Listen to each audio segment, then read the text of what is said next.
Naglabas na ng statement si Mark Pingris hinggil sa isyong di umano'y may relasyon sila ng aktres na si Kim Rodriguez. Mariin itong pinabulaanan ang lahat ng mga akusasyon sa kanya ng publiko. Paliwanag ni Pingris, wala umanong katotohanan ang mga balitang kumakalat ngayon tungkol sa kanila ni Kim.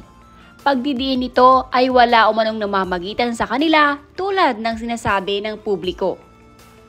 Walang katotohanan ang mga lumalabas na balita tungkol sa amin ni Miss Kim Rodriguez. Walang namamagitan sa aming dalawa, gaya ng sinasabi ng ibang tao. Dagdag pa ni Pingris ay nakasama lamang umano niya si Kim sa ilang event dahil naging muse umano ito ng kanilang team. Nakasama ko po si Miss Kim sa isang basketball event at isa-isa pang event noong naging muse siya ng team namin. Nagpaabot din ng pasasalamat ang basketballista sa mga taong nag-aalala sa estado ngayon ng kanilang pamilya. Nakikiusap din ito na sana wag na umanong magpakalat pa ng balitang walang katotohanan. Nang sa ganon ay hindi na din umano madamay pa ang kanilang anak ng asawa nitong si Danica Soto.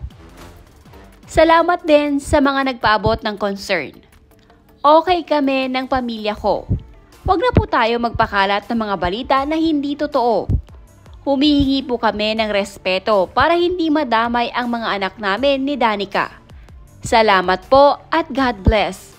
Samantala, maging ang anak ni Pingris ay nagsalita na din sa issue at hindi din nagustuhan ng panganay na mag-asawa ang balitang kumakalat. Sinabi pa niyang fake news ang lahat ng naglalabasan ngayon. No way, there's fake news going around again with all the cheating. Crazy.